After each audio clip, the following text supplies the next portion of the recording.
ये बिलावल ने क्या गेम किया है नादरीन, इसके बारे में मैं आपको बता देता हूँ। पिछले वीलॉग में मैंने थोड़ा सा तस्करा किया ज़रूर था, लेकिन अब मैं आपको इसकी सारी तफसील बताने वाला हूँ। बिलावल को और नवाज शरीफ को पहले बता दिया गया था कि आप में से एक को हुकूमत मिलेगी गिलगित बल्तिस्तान में और दूसरे को हम हुकूमत बनाकर देंगे आज़ाद कश्मीर में। ये इन्हें पहले से पता था, बंदर बांट इनकी पहले ही हो चुकी है।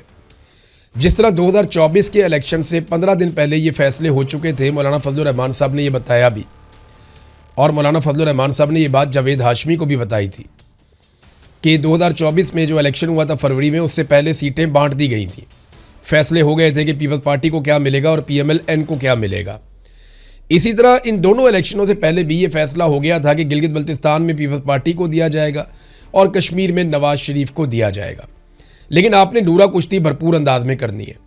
अब कश्मीर में जब लाशें गिरी हैं ना, तो उनसे तवज्जो हटाने के लिए मीडिया को कोई और बात तो देनी थी जिस पे मीडिया प्रोग्राम कर सके।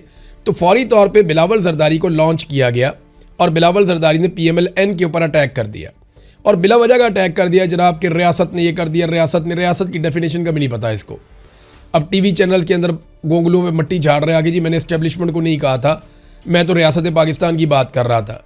भाई तुम हुकूमत का हिस्सा हो, you are part of this, तो आप जिम्मेदारी से कैसे भाग सकते हैं।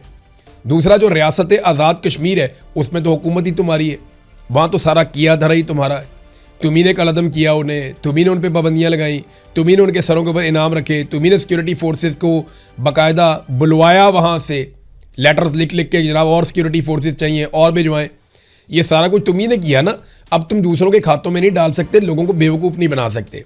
ये किया इसलिए गया कि टॉक शोज़ में कश्मीर को ज़रूर डिस्कस किया जाना था। वहाँ पे देखें और लगभग 31 लोग शहीद हो गए 24 घंटे में। आपको बात करनी पड़ती है, ऐसा नहीं है कि आप बात नहीं कर सकते। मीडिया की क्रेडिबिलिटी फारिग हो जाती है। तो बिलावल ने मीडिया को बात करने के लिए मौका दिया। ठीक है, आप आज़ाद कश्मीर पे बात करें तो आप पीपल्स पार्टी और PMLN की लड़ाई करवा दें, आप इस नूरा कुश्ती के ऊपर बातचीत कर लें, आपको बातचीत करने के लिए कोई टॉपिक मिल जाएगा। और सारे मीडिया ने अल्हम्दुलिल्लाह इसी पे बात की है।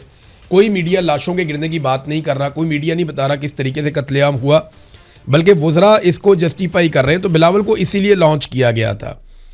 मरियम ने कहा, मैं बिलावल को समझाना चाहती हूँ कि इलेक्शन का फैसला रियासत नहीं अवाम करते हैं।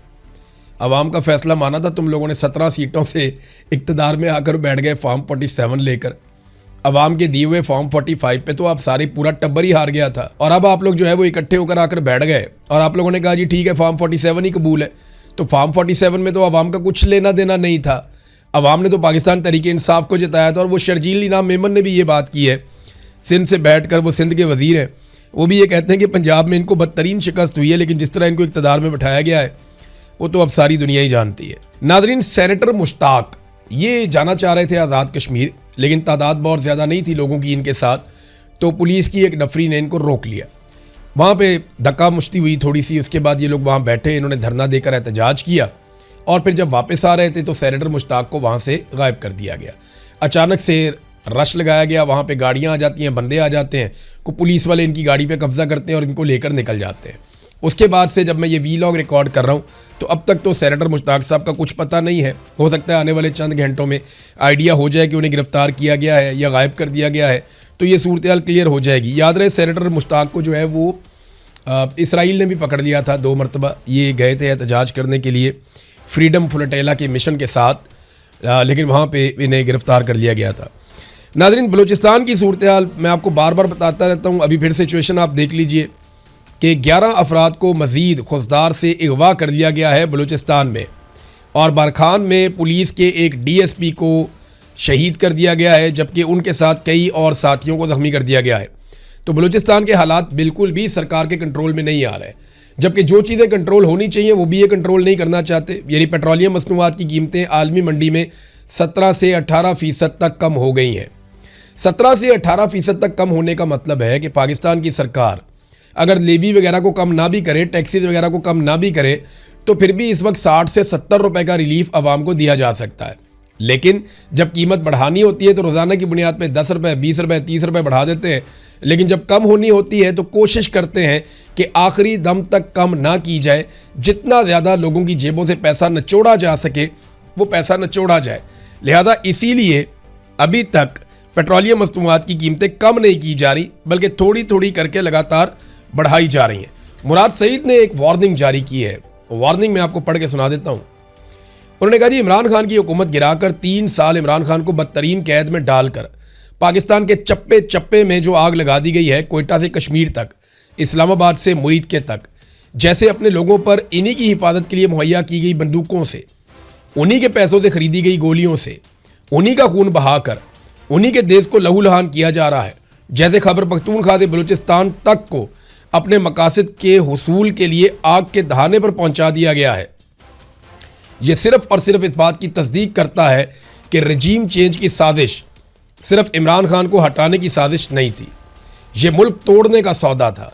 आसिम मुनीर और इसके मातहत टोले ने पाकिस्तान को जिस आग में झोंक दिया है, पाकिस्तानी कौम को फैसला करना होगा कि हमने एक एक करके अपनी बारी का इंतज़ार करना है या एक ही बार और मुत्तहिद होकर इस अफरियत से निजात के लिए तकोदो करनी है। शायद हमारे पास ऐसा करने के लिए ज़्यादा वक्त ना बचा हो, ये मुराद सईद ने कहा। तो नाज़रीन, ये बात आप अपने जहन में रखें कि ये इतनी बड़ी बला बन गई है एस्टेब्लिशमेंट कि इसे अवाम का खून पीने की आदत पड़ गई है। जितना खून आप इनको देते रहेंगे ना, ये पीते रहेंगे और उतनी ताकतवर होती जाएगी ये बला। फिर इसको मारने के लिए आपको ज़्यादा खून देना पड़ेगा, ज़्यादा कुर्बानी देनी पड़ेगी। आज अगर आप इस लड़ाई को नीयत के साथ लड़ेंगे, देखें आफ्ताब इकबाल साहब ने एक बात की है, उनकी बात को फेंका नहीं जा सकता। कोई उम्मीद नहीं है इमरान खान साहब के जेल से बाहर आने की। ये रजीम आसिम मुनीर ये कभी भी इमरान खान को बाहर नहीं आने देंगे और कभी उनको ज़िंदा नहीं छोड़ेंगे। ये बात मेरी आप याद रखिएगा। ये मेरी असेसमेंट भी है, मेरा अंदाज़ा भी है और जो हालातों वाक़यात देख रहा हूँ उसके मुताबिक समझ भी यही आ रही है। जो इस्तिस्ना लेते फिर रहे हों, एक्सटेंशंस लेते फिर रहे हों, जिन्होंने पूरी दुनिया में हर चीज़ का सौदा कर लिया हो, जिन्होंने डोनाल्ड ट्रंप के सामने हर चीज़ त्याग दी हो, वो कभी आपको लगता है कि इमरान खान को छोड़ेंगे जिसके लिए उन्होंने हर चीज़ अपनी कुर्बान कर दी? वो कभी नहीं छोड़ेंगे। इमरान खान को छुड़वाना पड़ेगा। पाकिस्तानी ये कर सकते थे, पाकिस्तानी ये कर सकते हैं, लेकिन एस्टेब्लिशमेंट खुद से इमरान खान को छोड़ देगी, इसकी कतई कोई तवक्को नहीं है। ये बात जहन में रखें। ये करना पड़ेगा तो आपको खुद करना पड़ेगा। आज कर लेंगे तो आसानी से हो जाएगा, जितना टाइम गुजारते जाएंगे ये उतना मुश्किल होता चला जाएगा। जो आज आज़ाद कश्मीर में हो रहा है, बाकी सारी पॉलिटिकल पार्टीज अपनी अपनी बारी का इंतज़ार कर रही हैं, लेकिन बारी बारी सबकी बारी आज कश्मीर में हो रहा है ना, याद रखिएगा यही पाकिस्तान तहरीक इंसाफ के साथ दोबारा होगा, क्योंकि कश्मीरियों के साथ पाकिस्तान तहरीक इंसाफ खड़ी नहीं हो रही, खड़े हो ही नहीं रहे। पाकिस्तान तहरीक इंसाफ है ना अपोजिशन जमात, उन्हें चाहिए था इस्लामाबाद में एक बहुत बड़ी रैली निकालते, उन्हें चाहिए था एक बहुत बड़ी रैली लेके अवाम की कश्मीर की तरफ चल पड़ते यकजहती के लिए। उन्हें चाहिए था कि वो कहते जी हम रोल प्ले करते हैं मुज़ाकरात का और बिठाओ कश्मीरियों को हमारे साथ, वो भी हमारे भाई हैं, तुम भी हमारे भाई हो। वो किसी किस्म का रोल लेने के लिए तैयार ही नहीं है, डरे हुए हैं, सहमे हुए हैं। और अवाम जो है वो तो खुद से ये चीज़ें नहीं कर सकती ना, जो पॉलिटिकल लोग हैं वही आगे बढ़ते हैं। बहरहाल बारी बारी सबकी बारी। तब तक के लिए इतने अपना ख्याल रखिएगा, अपने इस चैनल का भी। अल्लाह हाफ़िज़।